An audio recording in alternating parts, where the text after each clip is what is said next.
উচ্চ আদালতের অনুমতি নিয়ে মুর্শিদাবাদে আক্রান্ত সনাতনী জনগণের কাছে যাওয়ার সময় সংবাদ মাধ্যমের মুখোমুখি হলেন বাংলার সনাতনী জননেতা তথা রাজ্য বিধানসভার বিরোধী দলনেতা সম্মানীয় শ্রী শুভেন্দু অধিকারী মহাশয়। বিভিন্ন সোর্স থেকে আমি খবর পেয়েছিলাম 12 তারিখ সকালবেলা ডিস্ট্রিক্ট ম্যাজিস্ট্রেট মুর্শিদাবাদ তিনি বিএসএফকে ফিরে যেতে বলেছিলেন বর্ডারে।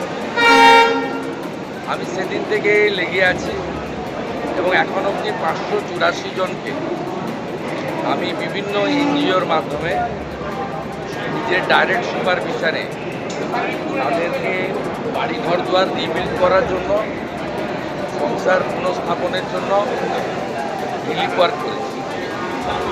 আমার সঙ্গে প্রত্যেকটা পরিবার এবং এলাকার লোক যোগাযোগ রেখেছে। আমি আজকে তাদের কতটা প্রোগ্রেস হয়েছে এটা দেখতে যাচ্ছি। 15 মে পর্যন্ত প্যারামিলিটারি আছে, কিন্তু ওরা আতঙ্কে আছে। এবং বিশেষ করে হিন্দু এবং জৈন সম্প্রদায়ের অনেক দোকানে অন্য সম্প্রদায়ের লোকেরা, যেহেতু তারা ওখানে সংখ্যাগরিষ্ঠ, জিনিসপত্র কেনা বন্ধ করে দিয়েছে। আমি এই বিষয়টাও ওখানে দেখব এবং আপিল করব। সরাসরি বলছে শুভেন্দু অধিকারীকে আর রিপাবলিকের মনুষ ঘোষকে গুলি করতাম। রিপাবলিকের রিপোর্টার দেখলে দৌড়ে দৌড়ে মারো। এই নোংরা চূড়ান্ত জায়গায় গেছে। অয়েলগাঁয় যে বলিদান দিলেন হিন্দু পরিবার, তার স্ত্রী হতে পারে অথবা বিকাশ রঞ্জন ভট্টাচার্য হতে পারে।